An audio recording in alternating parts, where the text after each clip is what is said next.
That seemed to be the feeling of most of the people in the Dukakis campaign today. What it seemed like a good idea at the time turned out to be a mission impossible. But with all the impassioned rhetoric from Jesse Jackson this past week, it is certainly one speech that Michael Dukakis should have no trouble topping. Dan? Bob, what should we expect in tonight's Dukakis address? Well, I think Michael Dukakis will try to make a speech that gets this audience a little bit stirred up, but we're told he will stress the themes that he has stressed all through this campaign. Bob Schieffer working the floor for us. And still to come on tonight's CBS Evening News, we'll have two reports on the effects of the drought, fires in the West, migrant unemployment in the Midwest, and later, we'll let the convention speak for itself in words and pictures.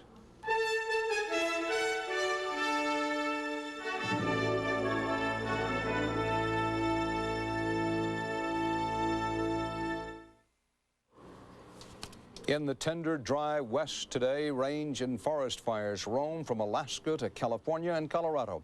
Most were ignited by lightning, accidents of nature. Some were deliberately set. Terry Drinkwater reports.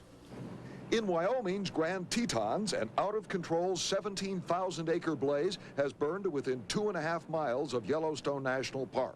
In the High Sierra of California, the worst of the wildfires was started by an arsonist. He's still at large and a suspect in 16 other blazes, according to authorities. Today, everywhere, the Forest Service was racing to build more fire lines. I tried to hold it at the road here.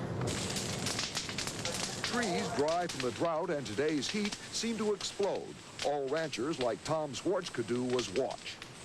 It's a helpless feeling. There's nothing you can do. This could go on forever if the winds go against you. Airdrops of water and chemicals helped today. So did reinforcements. More women signed up to fight fires this year than ever before. Authorities now report some progress. Everything depends on the weather. To the south, in another California blaze, 2 firemen were badly injured, first and second-degree burns. The biggest of the western fires is in Alaska. It's so huge the Forest Service says it can do nothing but let it burn itself out. And there, as throughout the West, the fire season is just starting. Terry Drinkwater, CBS News, Los Angeles. And the rains came. Some rains came this week and eased conditions for some driest dust sections of the parched heartland. But even heavy rain will be too late for one working group already accustomed to hard times.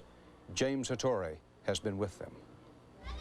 They come from as far as Texas and Florida to harvest Midwest summer crops. But this year, work is as scarce as the rain. And thousands of migrant worker families have spent more time waiting than picking. We want to work because we don't have too much money to spend on food and all that, you know. In northwest Ohio, where rainfall is 10 inches below normal, pickings are slim in the cucumber fields. It's idled workers who bank on the harvest for much of their yearly income, on average $7,000 a family. The drought has withered expectations. What do you think you'll make this season? About 2 maybe. 1,000? Yeah, or 3, maybe. Farm worker advocates meeting in Denver today criticized an $8 billion congressional proposal to bail out drought-stricken farmers. There isn't a single penny under the bill that focuses on farm workers. Everything that's been coming out is talking about the farmer, and we understand and sympathize, but the farm workers contribute. Most migrants here are U.S. citizens, but often fall through the cracks of the welfare system.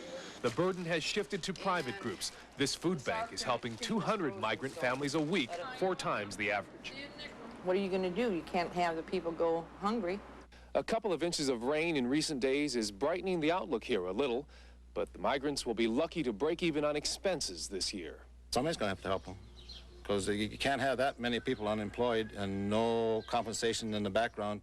Without these people, who would pick up the crops?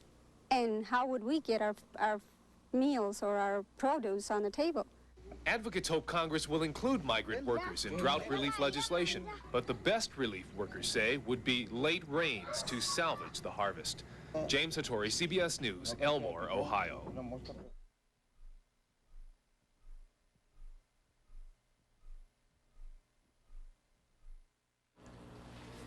The Arab uprising against Israel flared into violence again today. 3 people were killed and 16 wounded as Israeli troops opened fire on young people, blocking roads and throwing rocks. They were protesting an Israeli order to close schools for the summer in the occupied territories a month ahead of schedule. Bob Simon is on the scene.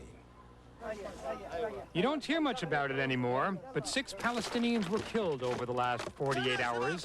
A 16-year-old boy became the first resident of Jerusalem to die since the uprising began.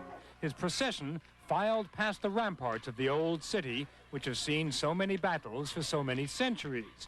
In the Arab outskirts of Jerusalem tonight, the home of a Palestinian suspected of collaborating with the Israelis was burned down by the townsfolk. Police tried to offer protection, but got there too late.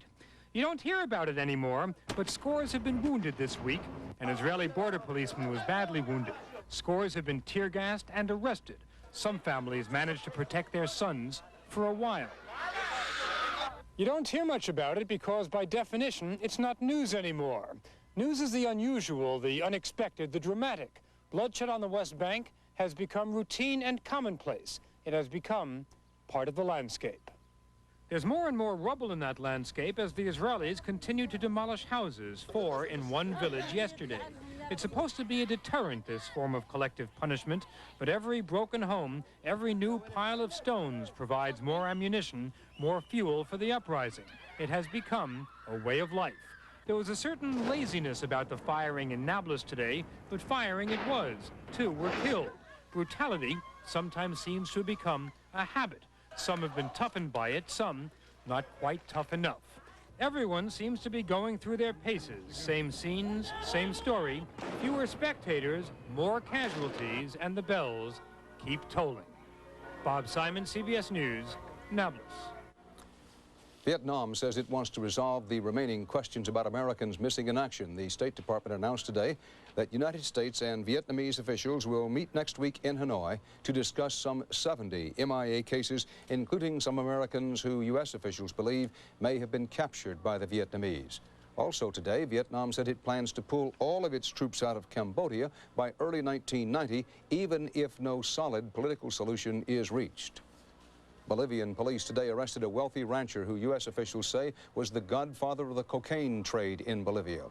Roberto Suarez Gomez had used his wealth and power to evade arrest for almost 10 years. A Bolivian official said police trekked through the jungle all night to catch him by surprise at his ranch today. He is already under a prison sentence for cocaine dealing in Bolivia, and he is also wanted in the U.S. on federal drug charges. I'll be back in a moment with some snapshots of a convention.